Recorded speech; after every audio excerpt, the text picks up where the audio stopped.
Então, podemos começar. Então, o palestrante de hoje.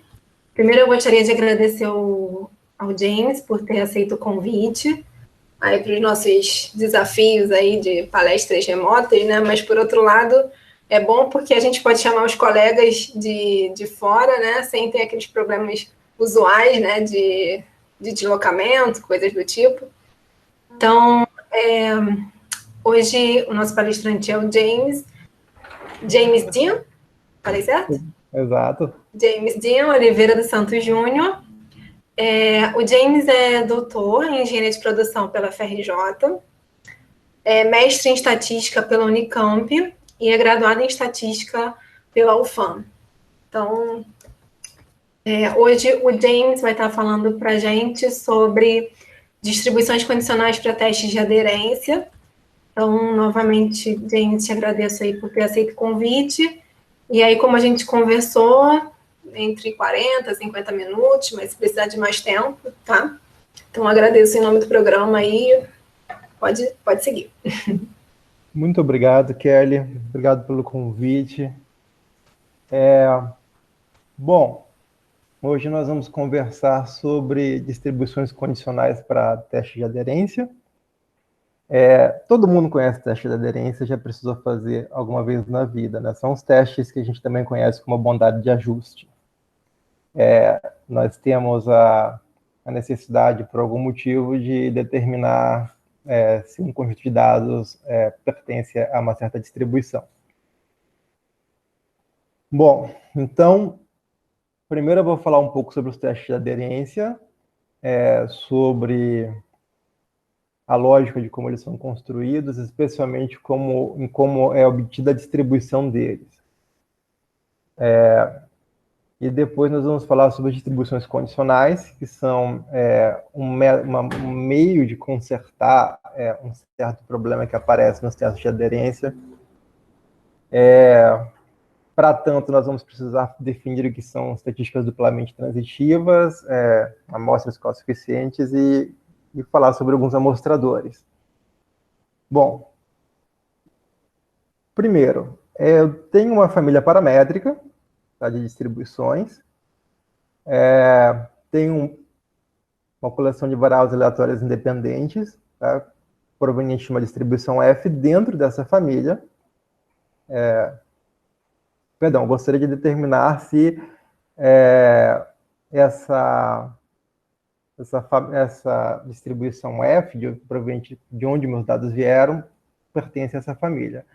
Eu posso escrever tudo isso de uma maneira muito mais elegante do que eu estou falando, que é colocando dessa forma aqui, né? Definindo uma hipótese nula, aonde nós temos aqui que F pertence a essa família para algum θ pertencente a esse espaço aqui, que é um subconjunto do espaço paramétrico. Isso é o teste de aderência, um teste de bondade de ajuste. Então, nosso objetivo aqui é simplesmente determinar se os dados se ajustam a essa família de distribuições.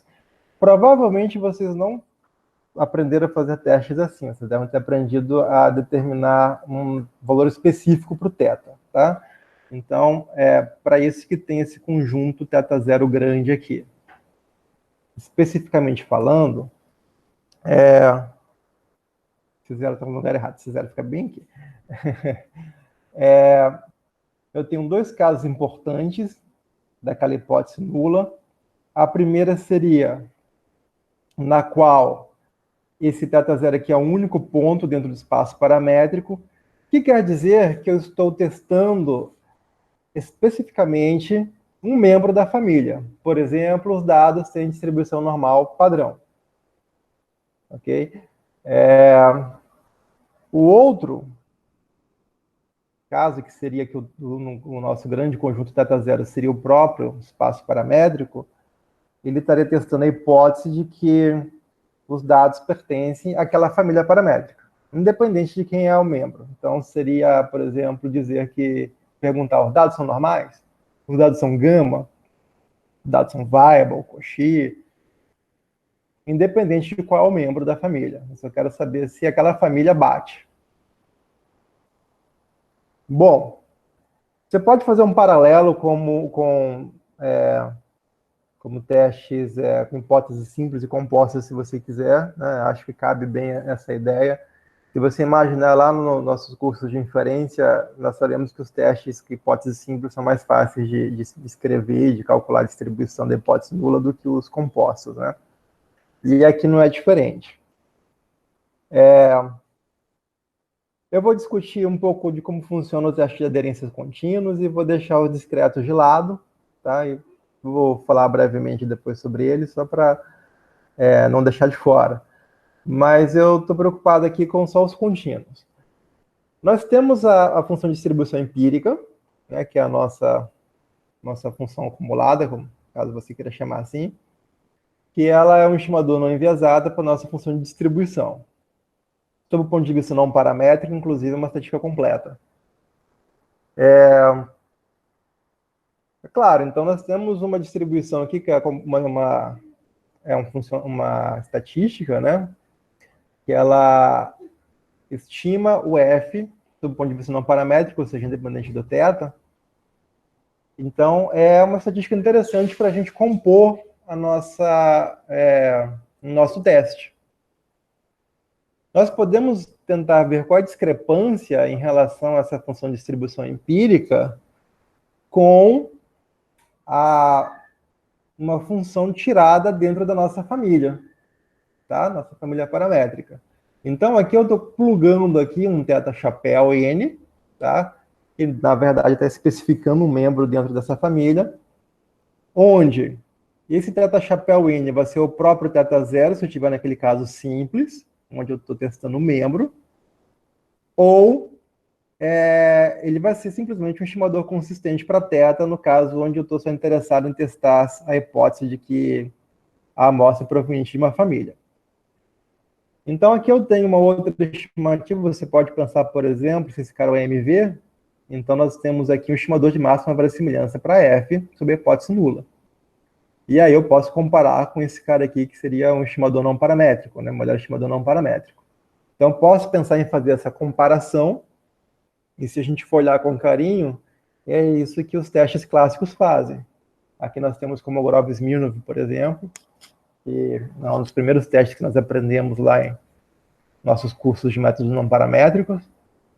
Mas se você olhar com bastante atenção, estatística de von Mises e Anderson Darling, todas elas são baseadas nessa distância entre a função de distribuição empírica e o que nós chamamos aqui de estimador plugin, né, que é quando você pega a função e pluga aqui um estimador consistente. Bom, aqui é só para ilustrar mais ou menos como os testes de aderência são feitos. São feitos fazendo essa comparação.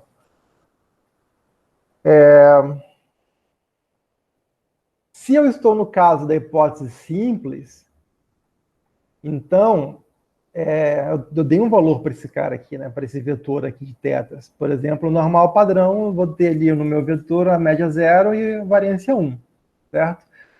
Então, sobre H0, quando eu colocar esses valores aqui, pelo teorema da probabilidade total, essa função de distribuição aqui, ela vai ter uma distribuição uniforme 0,1, tá?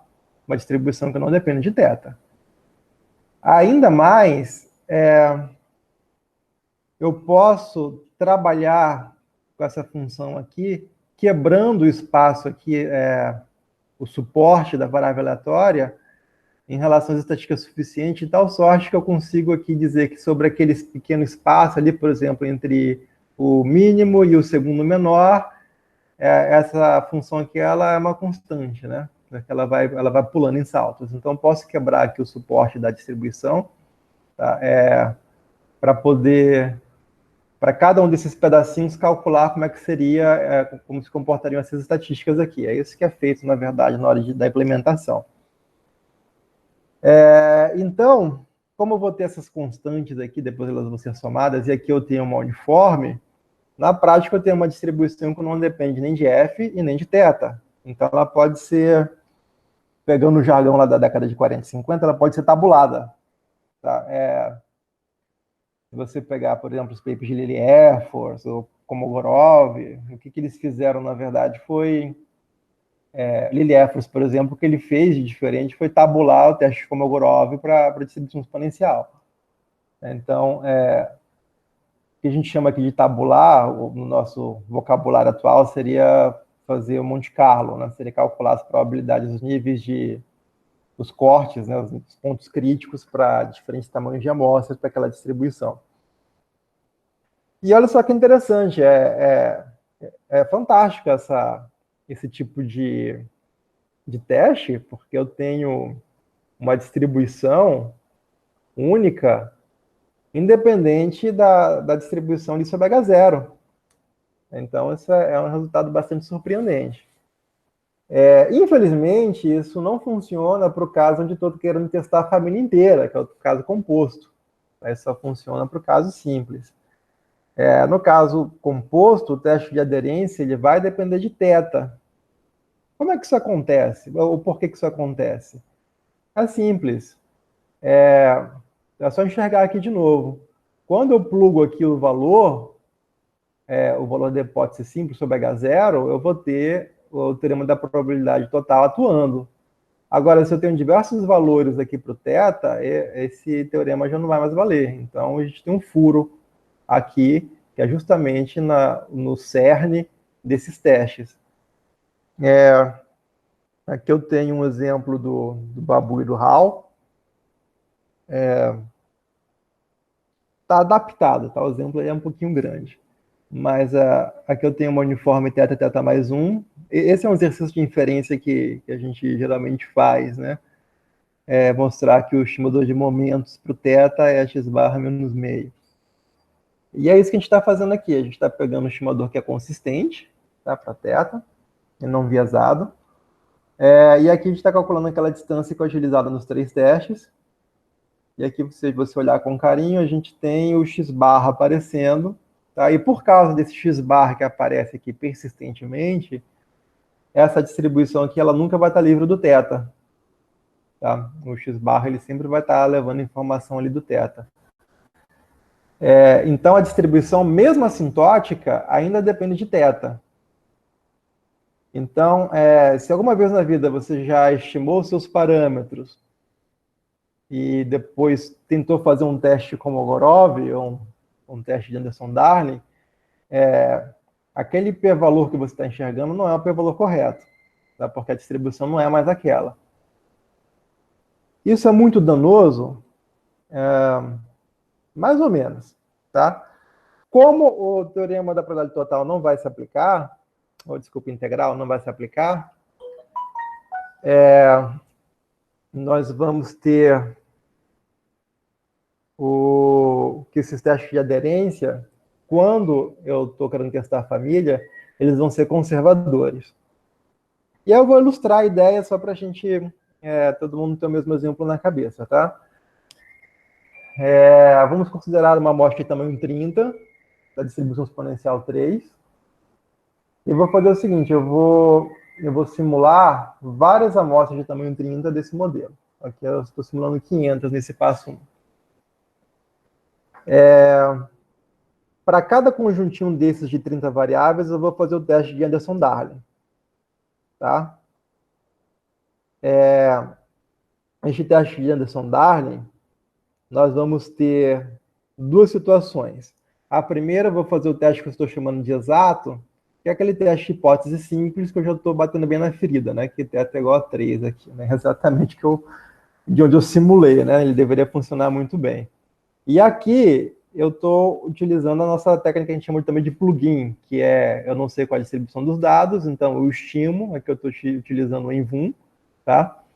E eu faço o teste em cima do Invum, que a gente estou chamando de teste aproximado. Então, neste caso aqui, a distribuição vai ser exata da estatística de Anderson-Darling, e nesse caso aqui não deveria ser. De fato, quando a gente enxerga aqui, este gráfico, nós podemos enxergar isso direitinho, porque aqui eu tenho a probabilidade do p-valor ser menor ou igual que U, e aqui eu tenho U. Né? Nós sabemos que para um p-valor ser válido, a probabilidade do p-valor ser menor ou igual que U tem que ser menor ou igual que U. Os dois, então, são p-valores válidos, então são testes válidos.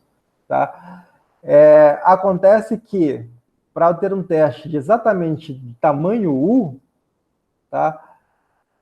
Eu só vou ter no exato. Ok? Então, aqui eu tenho um teste no qual eu realmente estou testando o valor nominal. Se eu faço esse teste com nível de significância de 5%, por exemplo, eu sei que o erro tipo 1 é de 5%. Agora, se eu utilizo o teste aproximado, que é o que a gente vai usar na maioria das vezes, né? Porque, exceto em casos como resíduos, que a gente sabe qual é a distribuição, qual é o membro que a gente está interessado, né? Normal 0,1. Nós vamos ter esse tipo de problema, que o teste, o p-valor ainda vai ser válido, só que o erro tipo 1 ele vai ser muito menor do que aquele que você, do que o nível de significância ali que você estipulou. Você estipulou ali 5%, não sei onde é que está 5% aqui. Vamos botar 10% que dá para enxergar, né? O 10% está aqui. Aqui eu tenho um teste de exatamente tamanho de 10% e aqui um teste bem menor. Né? Então, o erro tipo 1 ele é menor. Então, neste caso, eu vou ter um teste de hipóteses que resiste em rejeitar H0. Isso pode ser ruim, né? Bom, esse é o problema básico que eu quero conversar aqui hoje. Como é que eu faço um teste de aderência para uma família de distribuições, ou seja, quando eu não tenho um membro específico para testar, de modo que eu consiga evitar que ele seja conservador. Bom, a ideia é fazer com que esses testes não dependam mais de θ. Então, eu vou pegar aqui uma estatística SN qualquer, tá? Uma estatística de teste, de um teste de aderência. Essa estatística ela vai ser construída a partir de θ-chapéu, ou seja, eu não sei qual é o membro, né? Então eu vou estimar e eu vou dizer que esse membro é esse, então eu vou calcular, da mesma forma que a gente já fez alguma vez na vida, tá? Só que esse p-valor aqui que vai sair, tá? Ele não vai ser um p-valor correto, tá? Quando o programa soltar o p-valor, porque ele vai estar usando a distribuição errada. Então a gente não vai usar esse p-valor aqui. O p-valor exato para essa distribuição aqui não pode ser calculado porque essa distribuição do S de N vai depender de θ sob hipótese nula.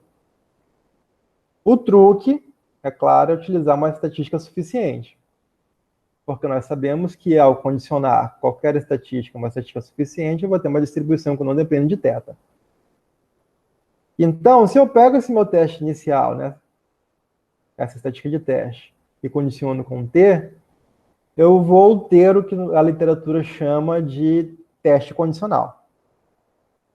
Então, posso pegar, por exemplo, o teste de Anderson-Darling, mais uma vez. Em vez de calcular a distribuição do teste de Anderson-Darling, tudo bonitinho, o que eu vou fazer? Eu vou encontrar a distribuição da estatística de teste de Anderson-Darling condicionada com a estatística suficiente do problema. Note que esse é o tipo de distribuição que não pode ser tabulada, ou não deveria ser tabulada. Né? Por quê? Porque ela depende do valor da estatística suficiente, além de depender do N, e ela também depende da família, certo?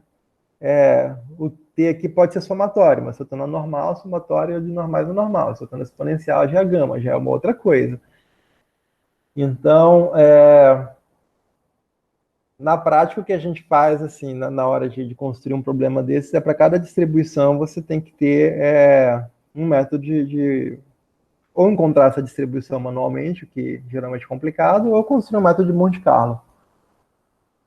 Bom, essas são as distribuições condicionais do título, tá? Que geram nossos testes condicionais.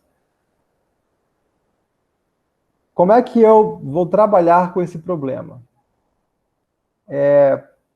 Primeiro, eu vou definir algo chamado estatística duplamente transitiva, tá? Que ela está intimamente relacionada com estatísticas suficientes e minimais, cujo tamanho e dimensão não depende do tamanho da amostra. Tá? E a ideia delas é a seguinte. Eu tenho aqui uma estatística TN de dimensão K. Aqui eu tenho um vetor de variáveis aleatórias. Se eu consigo essa equivalência, tá, eu digo que a distribuição, que a estatística, ela é duplamente transitiva. Saber... Lembrando que aqui é a dimensão K, tá? Então aqui eu tenho K valores aqui. Saber esses caras aqui e saber esses últimos K é equivalente a conhecer a amostra inteira. Todos vocês já utilizaram isso alguma vez na vida. É o tipo de equivalência que a gente procura quando vai utilizar o método jacobiano, tá? Na verdade, o que a gente está procurando aqui é uma inversão, certo? Então, se você olha de novo para esse vetorzinho aí, e imagina que você está com o t de n, por exemplo, bota k igual a 1 e bota que o t de n é soma de exponenciais. Você quer provar que soma de exponenciais é gama pelo método jacobiano. É exatamente a mesma coisa. A gente consegue essa equivalência. Bom, aqui eu vou colocar um jargão que a gente vai utilizar um pouco durante essa apresentação. Tá? Eu vou dizer que nós vamos recuperar esse trecho aqui, que é basicamente os x's que não aparecem aqui. Tá? Nós vamos recuperar esse trecho pela transitividade quando nós utilizarmos essa informação inteira aqui para conseguir essa aqui de volta, fazendo a inversa ali do sistema que aparece no método jacobiano. Ok? Então, quando eu falar que eu estou utilizando ali, vou recuperar isso pela transitividade, é que eu vou utilizar essa relação. Está bem aqui. Ok?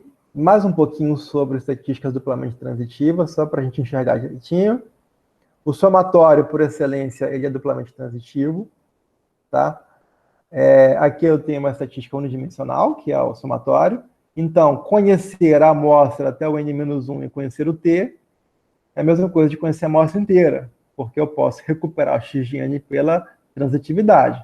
Basta eu perceber que x de n nada mais é do que a soma de todo mundo menos a soma de todos até o n-1. O que sobra é o x de n. Então, essa é a recuperação por transitividade. Bom,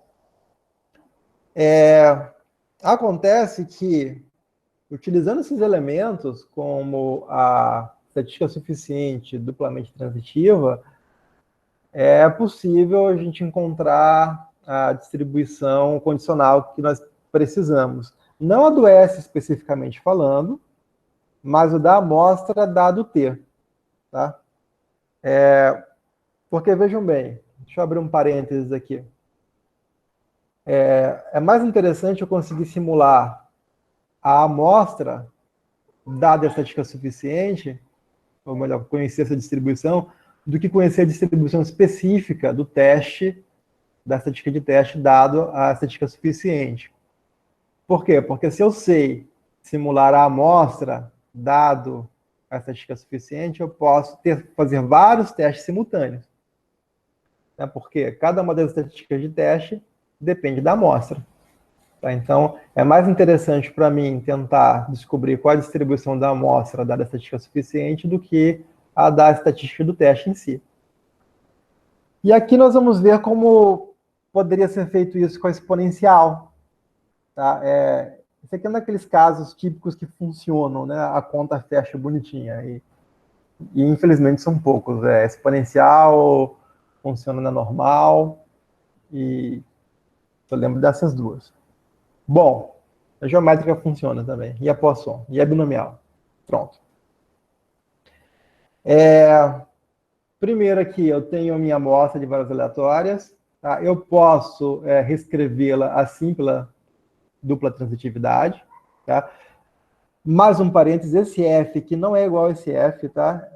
Como a gente vai ter várias distribuições aqui sendo utilizadas, eu optei por utilizar o F sempre para designar a densidade, mas não é a mesma. Não é, isso aqui é exponencial, isso aqui também é exponencial, não é. Lembra do método jacobiano, tá?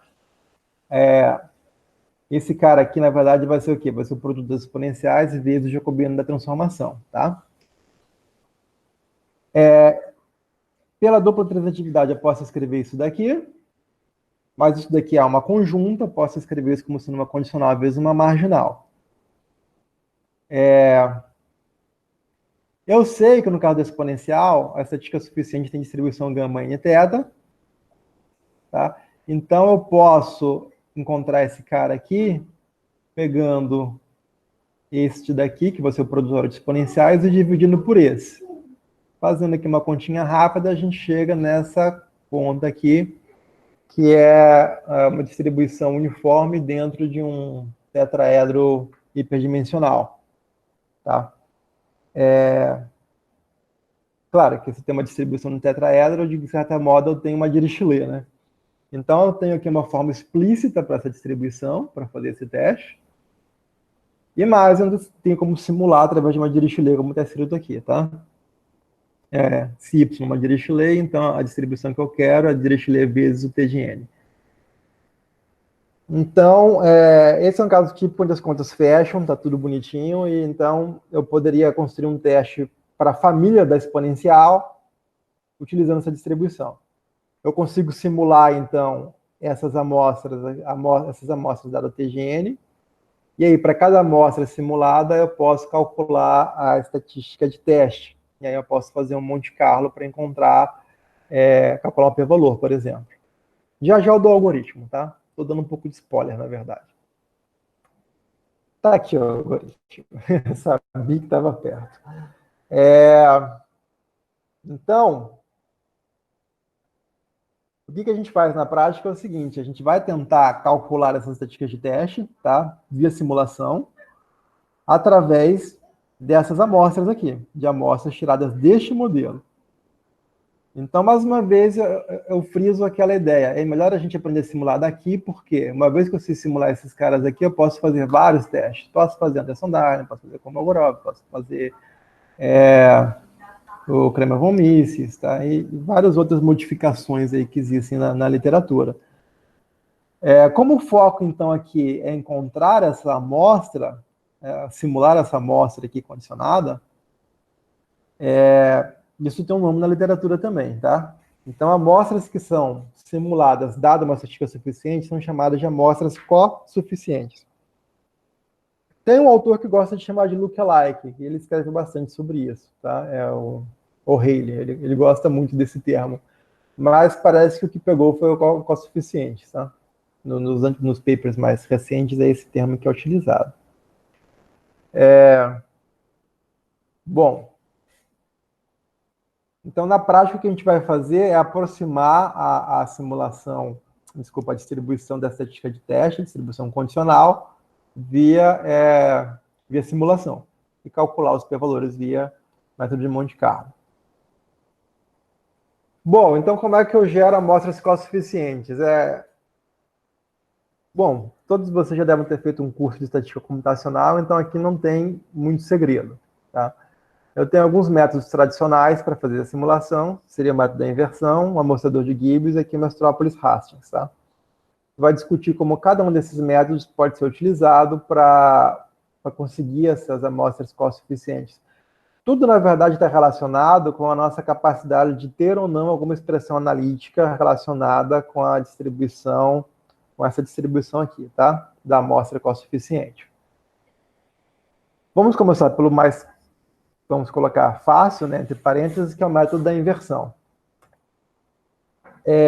Aqui eu coloco o O'Reilly 2006, mas esse método já é da década de 90, tá? É que o O'Reilly fez um review em 2006, e, enfim, mas esse método foi aplicado na década de 90 e em alguns momentos antes também.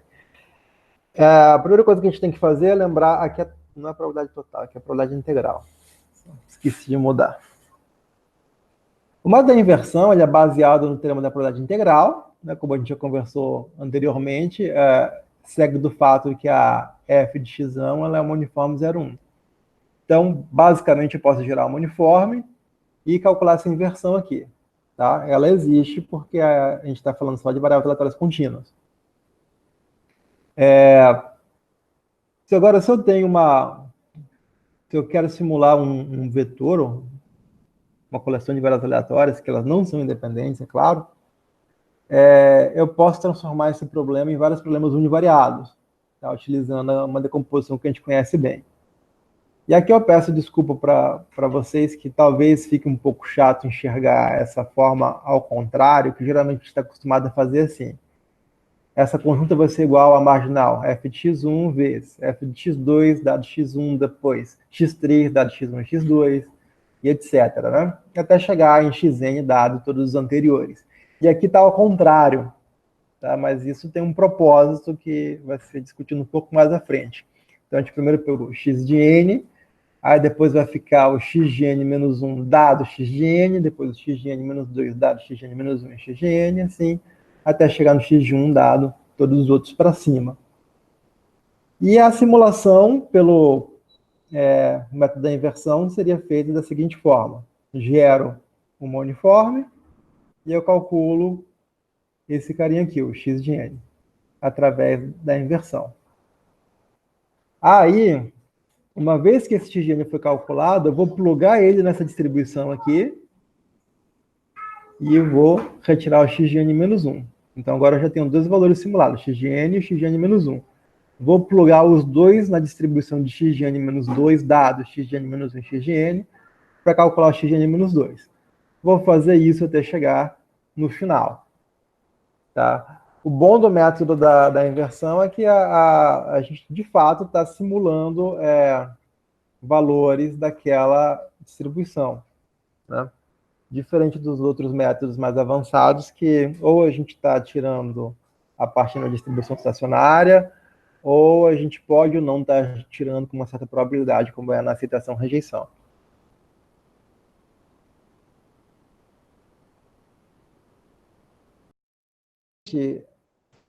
Para a gente poder aplicar o método da inversão para o nosso problema, para o problema das amostras co-suficientes, a gente precisa ter uma forma tratável para trabalhar com essa decomposição. A mesma decomposição que está aqui, que eu acabei de discutir, também está aqui, agora condicionada com a estatística suficiente. Então, tem um teoremazinho, tá? Demonstrado lá no Haley também.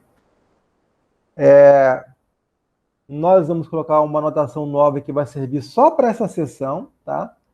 Que tem esse mzinho aqui, que é a estatística suficiente, só que calculada com a amostra até o índice M. Tá? Então, é possível mostrar que essa distribuição aqui do x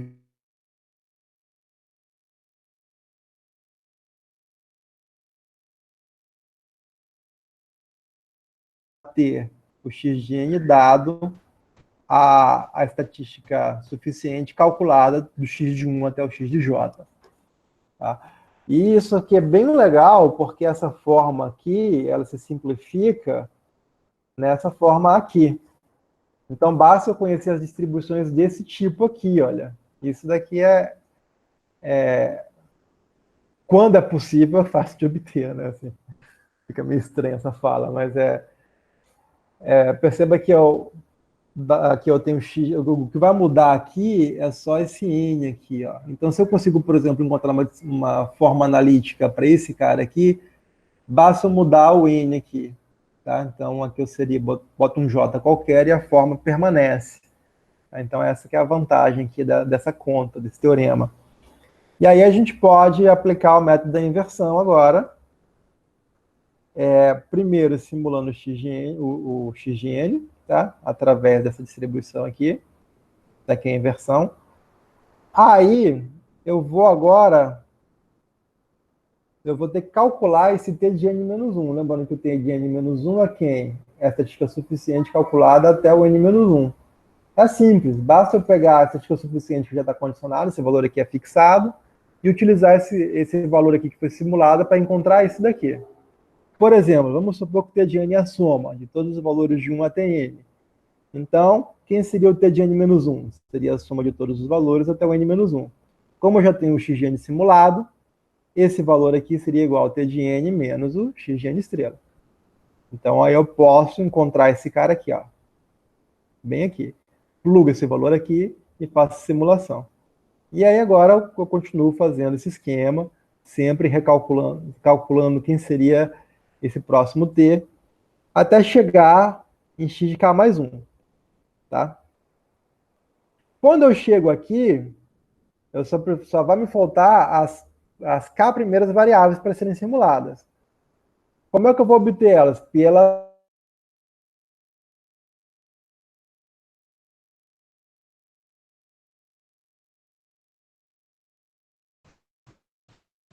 Alô?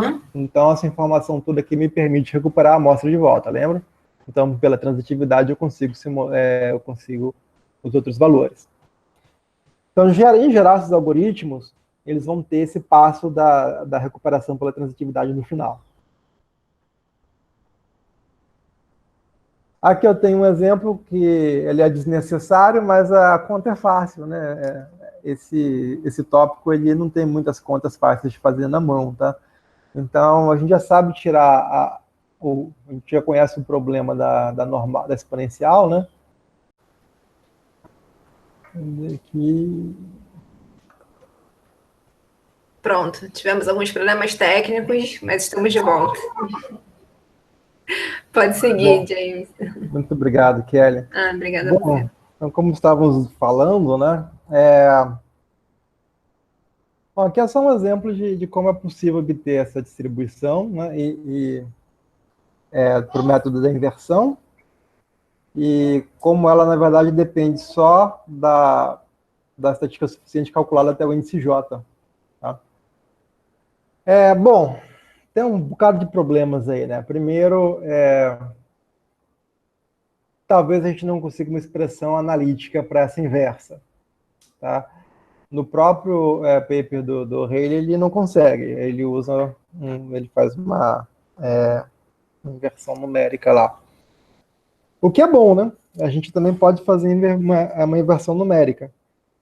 Então, no caso seria o quê? Resolver esse problema aqui. Você gera o uniforme, enquanto o Y que resolve isso daqui. Usa o seu método favorito aí para encontrar raízes, né? Tem uma única raiz, porque o F, enfim, é monótono, né? Bom, claro que você também pode usar esse algoritmo passo a passo aqui, evitando fazer a inversão, caso você consiga já simular direto da distribuição, né?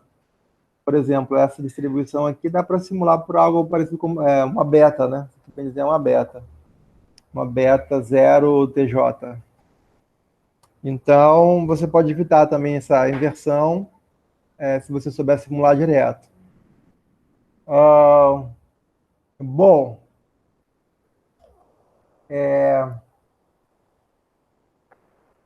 caso você não consiga encontrar a F inversa, né, ou não consiga calcular essa expressão aqui também analiticamente para poder implementar, mas você consiga encontrar a densidade, porque aqui é uma integração, né? Talvez você não consiga fazer essa integral por algum motivo. Embora possa fazer numericamente também.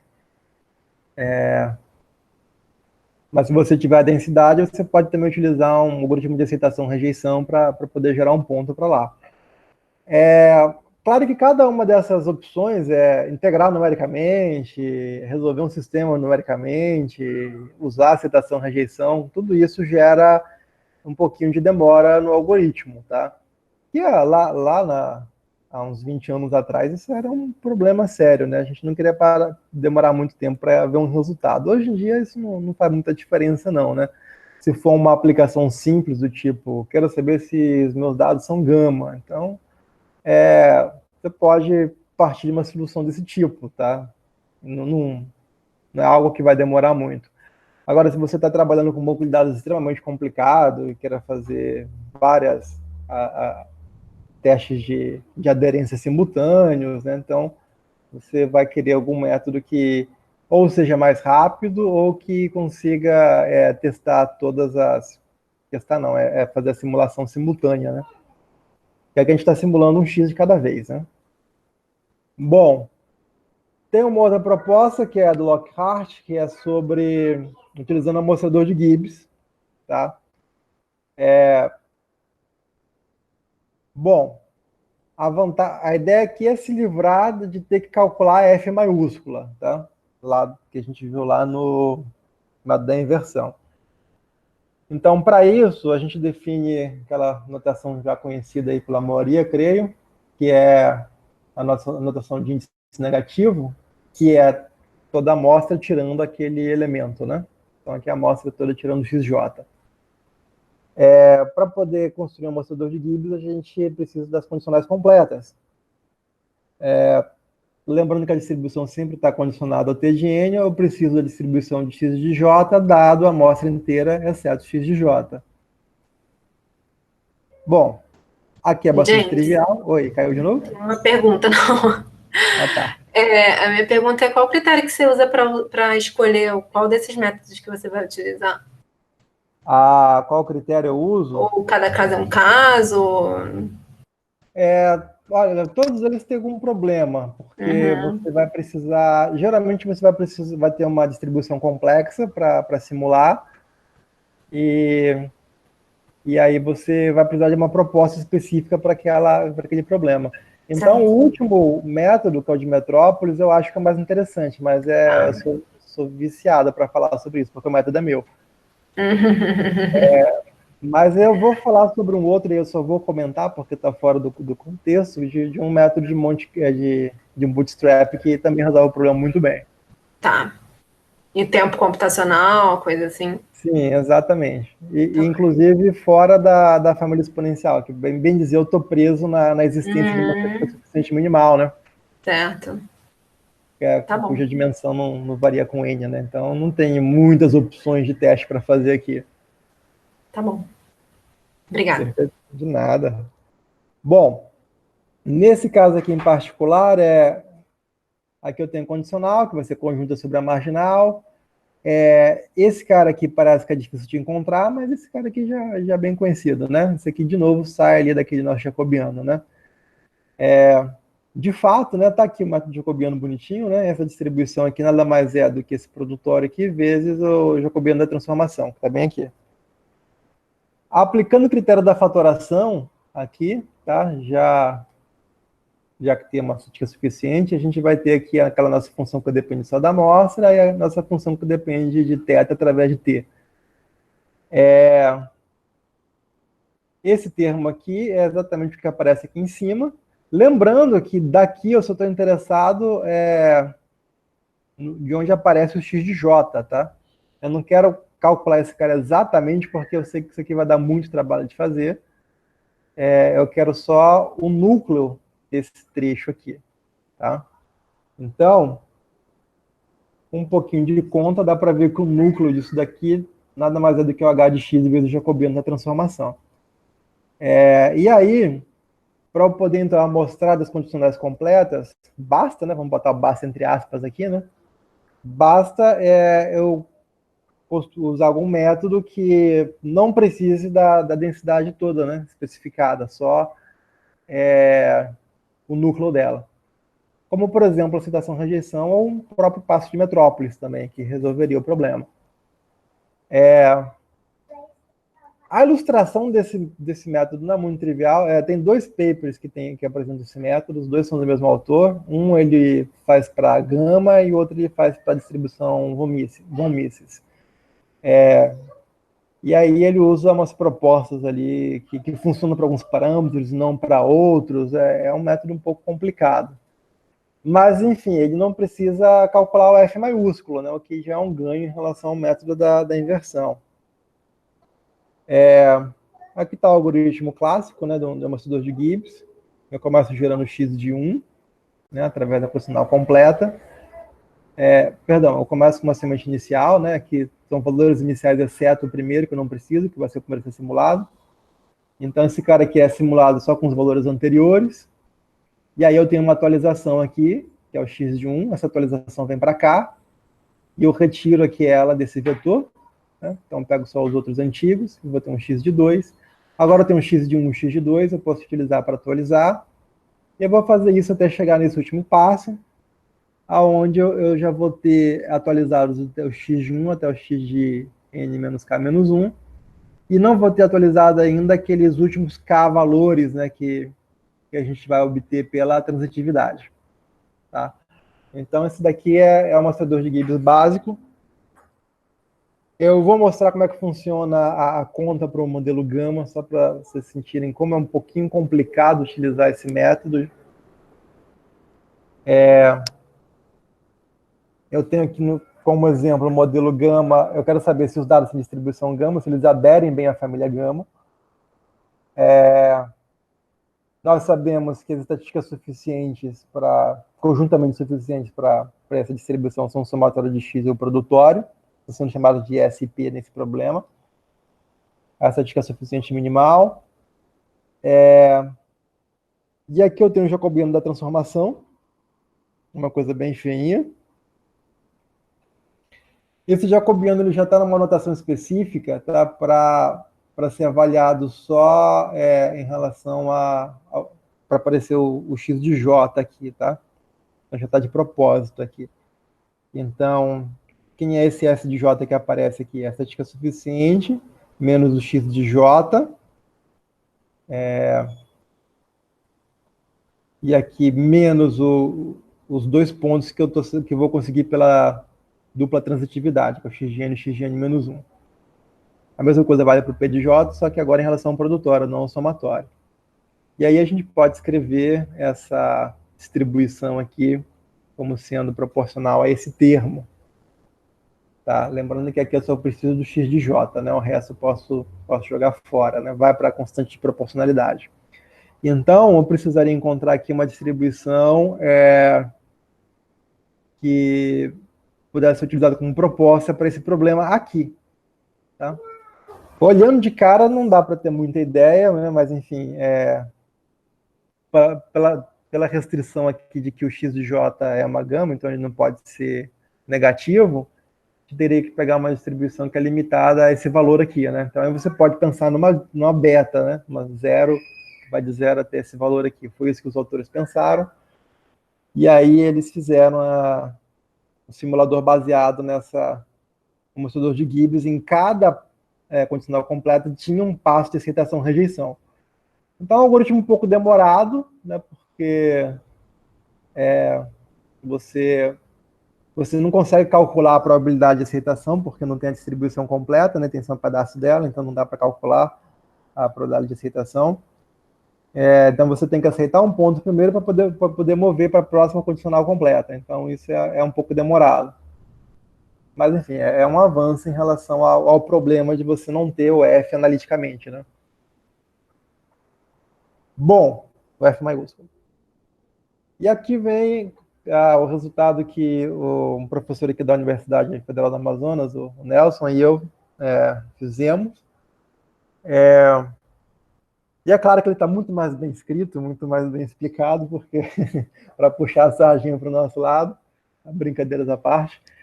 A nossa ideia foi a seguinte: bom, primeiro, essa decomposição aqui ela é verdadeira quando eu tenho uma estatística suficiente duplamente transitiva. Acontece que, se ela é suficiente e duplamente transitiva, pelo teorema de Fish, de Moari, Koopman e um outro que eu não lembro o nome, X deve pertencer à família exponencial. Ela deve dar para escrever ela dessa forma aqui, tá? Então, se eu comparar esses dois elementos aqui, eu consigo encontrar essa distribuição aqui, tá? Exceto por uma constante que depende do t ali, que eu não consigo especificar, tá? Mas essa distribuição aqui, ela basicamente seria aquele h de x, que a gente geralmente joga fora lá quando está trabalhando na inferência, né? Vezes uma constante aqui, que seria a constante de integração, que depende só da estatística suficiente. Então, a gente caracterizou a distribuição dessa forma, e agora o desafio era, como é que eu posso fazer a simulação conjunta disso?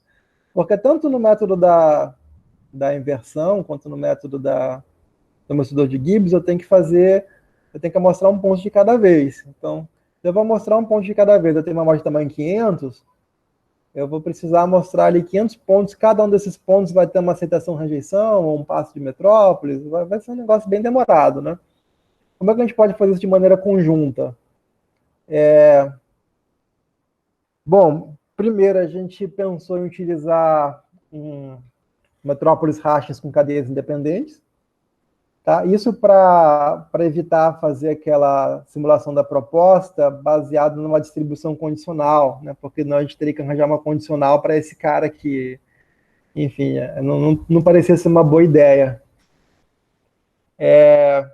Então, a gente resolveu fazer a simulação da proposta de maneira independente, da proposta do metrópolis hashing. Tá? Mas, para isso, como o Gelman comenta, para você fazer esse tipo de coisa, é interessante que a sua proposta seja boa, que ela esteja próxima ali da distribuição estacionária. Acontece que tem um teorema de 2005 que rodou bastante na literatura em relação a esse tema, que antigamente era só uma conjectura, que diz o seguinte, que se eu plugar aqui o estimador de massa na varossimilhança, e comparar aqui com a distribuição de x dada a estatística suficiente, essas coisas assintoticamente são parecidas. Tá? Então, claro que a gente já viu que plugar não é uma boa ideia, né? Porque o teste fica, ele fica conservativo, né? É conservador. Então, vamos utilizar essa distribuição aqui para a proposta. Tá? Só para poder gerar a proposta. Então, nosso método ficou aqui, ficou assim. A simulação da nossa proposta, note que a gente não simula todo mundo, tá? A gente só simula N-K valores, porque os outros a gente consegue pela transitividade. A nossa proposta, ela é feita da seguinte forma, a gente simula esses caras aqui independentes dessa distribuição, que é a distribuição dos dados que a gente está supondo, por exemplo, beta, plugado com o estimador de massa para semelhança, tá? Aí a gente calcula os valores que faltam pela dupla transitividade, tá? E aí a gente vê se isso faz sentido, se ele está dentro do espaço de restrição, né? E pode ser que eu calcule, por exemplo, vamos supor que a estatística é suficiente somatório. Aí eu gero esses N-K aqui, e o valor da soma desses caras já deu maior do que o somatório que está fixado, né? Que está fixado aqui no T de N. Então eu jogo esse ponto fora. Basicamente por isso que serve esse conjunto de restrição. Tá? Então, eu vou simular esses caras aqui de maneira independente através desse modelo, de tal sorte que eu vou estar garantindo que, quando eu for aplicar a dupla transitividade, eu não vou estar violando nenhuma regra. Por exemplo, os y vão estar dentro do suporte de x e a estatística suficiente está sendo preservada ali no valor que está sendo fixado. Então, a gente tem uma proposta que é simples, em tese, de fazer. A maneira como ela já foi colocada aqui é praticamente algorítmica. Né? Eu vou pegar ali a distribuição que está sendo testada, vou calcular o estimador de massa varossimilhança, e vou construir ali, e vou simular ali desse estimador de massa varossimilhança até conseguir uma amostra aceitável. Isso vai ser a minha proposta. Bom, então, vou simular esses pontos e conseguir o resto por transitividade. E aí, eu vou fazer o meu metrópolis, né? O metrópolis Hashings. Eu vou estar com a cadeia no estado X de J. Vou simular essa proposta que é o Y. Vou calcular o meu alfa, né, que é o mínimo entre o ρ, onde o ρ tem essa expressão aqui. Então, não é nada complicado, porque tudo isso daqui vem do modelo da família exponencial, é o H, é o F, não tem nada de estranho aqui. E aí eu vou decidir se a minha cadeia se move ou não, né? Se ela muda de estado ou não. Para ilustrar, nós pegamos um problema que ainda não tinha um teste condicional na literatura, que era a beta. Tá? Isso porque a distribuição das estatísticas conjuntamente suficientes da beta não tem uma forma tratável, né? Então, não daria, por exemplo, para pensar, não dá para calcular de maneira imediata, como eu fiz no exponencial com a família Dirichlet, não dava para encontrar F maiúscula, daria talvez para fazer o Gibbs Sampler, né? Mas aí teria que pensar nas propostas, enfim, a gente queria fazer algo bem mais coringa. Então tá aqui o modelo que a gente vai tentar, é a beta, tá? Aqui nós temos as duas estatísticas suficientes para beta, ou conjuntamente suficientes. Bom, a nossa proposta vai ser feita da seguinte forma, a gente vai simular o y de 1 até o y de menos 2, através dessa beta, onde esses caras são estimadores de massa varossimilhança. Nós vamos calcular as estatísticas suficientes, considerando só esses valores aqui até o n-2, então a gente vai ter esses dois t's novos. Olha a diferença aqui, ó. Aqui vai ter n, aqui até n-2. E aí a gente vai construir aquele conjunto de admissibilidade, tá?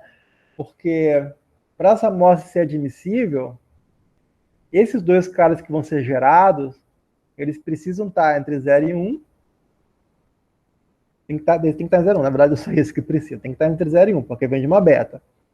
Então, através dessas equações aqui, dessas daqui, a gente consegue montar esse sistema, tá? Que é o passo de recuperar pela transitividade, que a gente tanto comenta. Então, eu consigo encontrar aqui, através desses pontos aqui, eu consigo, pela transitividade, resolver esse sistema, encontrar quem seria y de n menos 1, e eu vou aceitar essa amostra se esses dois estiverem entre 0 e 1. Tá? Pode ser que esse valor dê negativo, por exemplo, tá? Porque esse sistema, por algum motivo, ele pode ter amostrado valores aqui que dariam y incompatíveis. Então, rejeita essa amostra e simula uma amostra nova. Tá? E eu vou fazer isso até conseguir uma amostra proposta dentro do espaço do suporte da distribuição. Feito isso, eu faço o meu passo de metrópolis. James. Oi? James, é Kelly, eu tenho mais uma pergunta. Você, de alguma forma, controla essa taxa de aceitação, rejeição? Isso é importante controlar? Dentro da proposta? Não, porque aqui nesse caso, enquanto ele não conseguir, bom, pode ser, né? Pode ser. A gente tentou fazer isso para a distribuição Kummer. A distribuição Kummer é uma espécie de gama generalizada, é uma gama generalizada.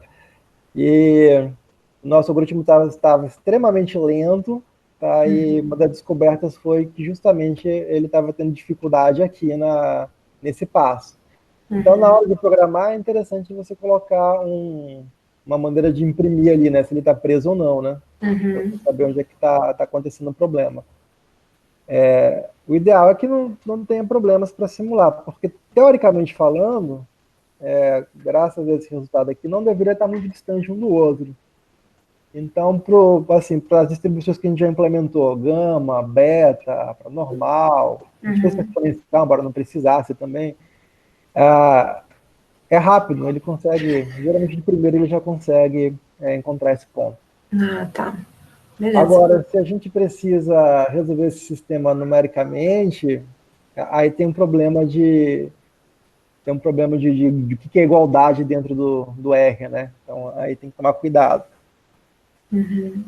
Problema de arredondamento, né? Problemas de arredondamento às vezes estragam aqui, aí tem que programar com calma.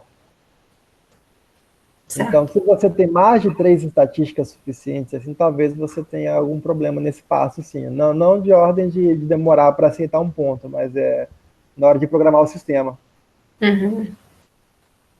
Tá bom. Obrigado. Bom, só para ilustrar, aqui a gente utilizou de novo a estatística de Anderson-Darling, né? Só que agora a ideia é fazer a estatística de Anderson-Darling condicional. Então, a gente fixou a amostra de tamanho 30 do modelo beta 2.3, e aí a ideia é comparar o que seria o método de plugin, que seria simplesmente fazer o teste de Anderson-Darling utilizando o estimador de massa verossimilhança, e utilizando o nosso método. E aqui a gente tem que o nosso método, que é o condicional, ele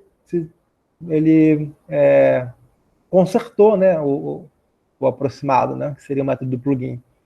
Então, a gente conseguiu retornar a um modelo ali, a um método que é um teste que tem o seu valor nominal, né? Ele realmente tem tamanho alfa. E é um teste para a família, não para um membro. Né? Então, essa que é a graça desse método.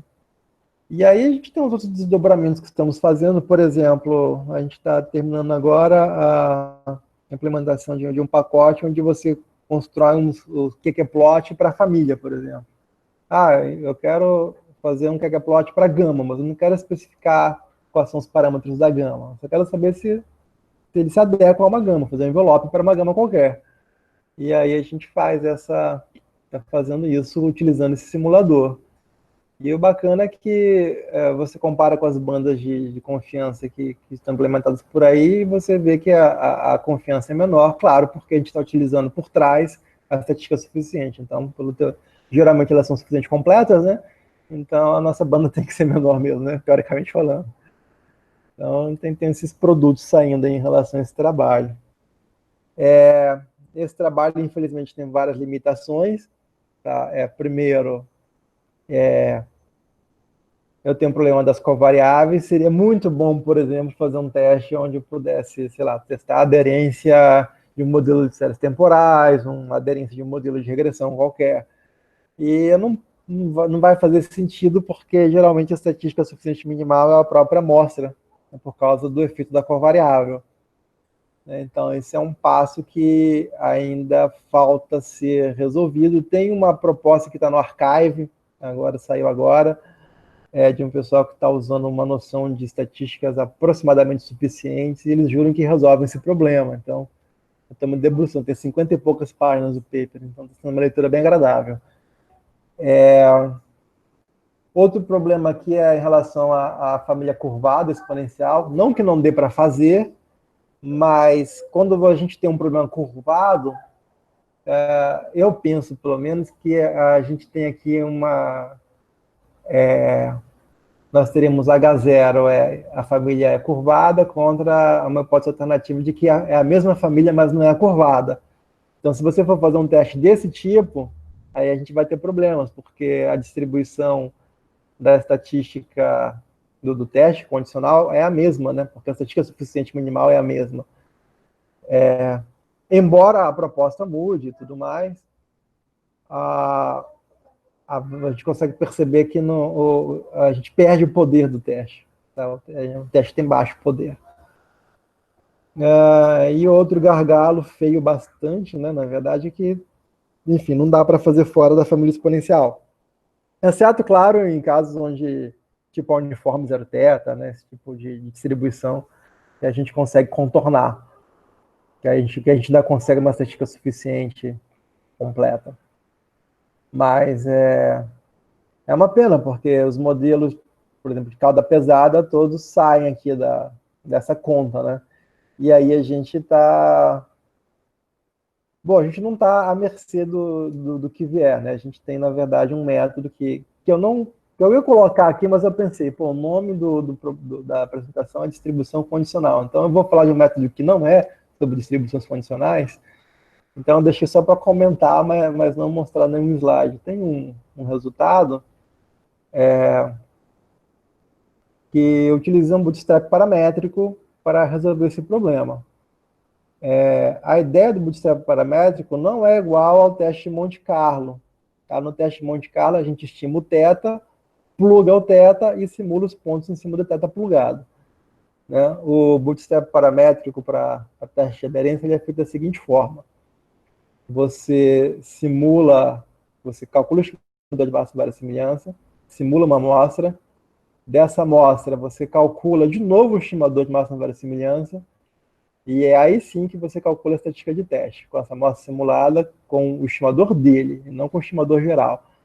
Fazendo dessa forma, é bem possível que você consiga um teste que não seja conservador. Tá? Eu sei que esse método falha, por exemplo, na família exponencial curvada, porque o que está por trás disso é a convergência do estimador de máxima verossimilhança. O estimador de máxima verossimilhança, sob certas condições, ele é assintoticamente suficiente, né? E uma das condições que falham é a falta de um intervalo aberto no espaço paramétrico, né? Que é justamente o que acontece na família curvada. Mas fora isso, o método bootstrap paramétrico ele é bastante eficiente, assim, e é uma recomendação interessante para o problema. Bom, espero que vocês tenham gostado da apresentação. Tentei trazer algo mais no nível de inferência, porque parece que o grande público são os alunos da pós-graduação. Então, não trazer nada muito longe desse universo que você deve estar fresco na cabeça ainda, né? Estatísticas suficientes, completas e os métodos de simulação. Espero que vocês tenham gostado. Kelly, mais uma vez, muito obrigado pelo convite. É sempre uma alegria estar aqui falando contigo. Vou te passar a palavra. Legal, James. Muito obrigada. Foi muito boa a palestra, a meu ver. Não é algo que eu trabalho, então, no meu dia a dia, então foi bom rever alguns conceitos de inferência e ver também que outras pessoas estão trabalhando aí fora, porque eu acho que é um pouco diferente do que eu faço e que muitas pessoas podem fazer aqui no nosso programa. Então, acho que essa é a riqueza também de um ciclo de palestras, né? A gente vê outros temas bem diferentes do que as pessoas podem trabalhar no nosso programa e a gente está por dentro do que os outros estão fazendo, né? Então, muito obrigada. Fiquei bem contente. Gostaria de saber se alguém tem alguma pergunta para o James.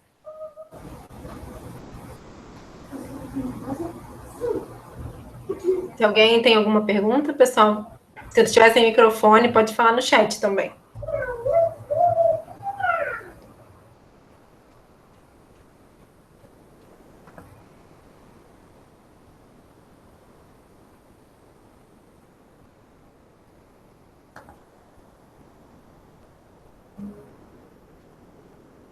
Alô, James? Oi, tô aqui. Oi, deu uma travada aí. Eu tenho duas perguntas. Vamos lá. No estudo que você mostrou lá, quando você coloca, se assume distribuição exponencial para as suas variáveis, é o mesmo que você apresenta no começo e no final. Só que no final você apresenta com o seu método, que é aquele que bate bem ali no... No final eu mostrei com a beta, na verdade. Você mostrou com a beta? Aí eu acho que eu me perdi. Foi com a beta? Foi com a beta. E você fez... E aí essa era uma pergunta, se você tinha feito o seu algoritmo, você tinha testado para outras distribuições. Testei para várias, exponencial, para normal, fiz para Poisson, fiz para... Porque assim, dá para fazer também utilizando o teste do Q-quadrado, porque o Q-quadrado também tem esse problema. Se você estima o θ, a estatística de teste não é mais uma Q-quadrado. Então o teste Q-quadrado faz todo sentido quando a gente faz aqui. Exceto no caso da Poisson, que a estatística acaba sendo a mesma. Em geral, o ganho que você tem é da ordem desse aí que você mostrou? É assim. Legal, achei bem legal. Obrigado. E tamanho da amostra? Você tem alguma interferência? Você fez algum teste nesse sentido? Eu tentei fixar tamanho da amostra. No paper eu fiz tamanho da amostra 10, acho que 10 e 30. Tá. Porque assim, se fizer muito grande, aí o estimador de máxima verossimilhança converge, né? Aí fica um pouco sem graça, né? Aí dá uma amostra quase para uma amostra pequena. Certo. Bom, mais alguma pergunta aí, pessoal?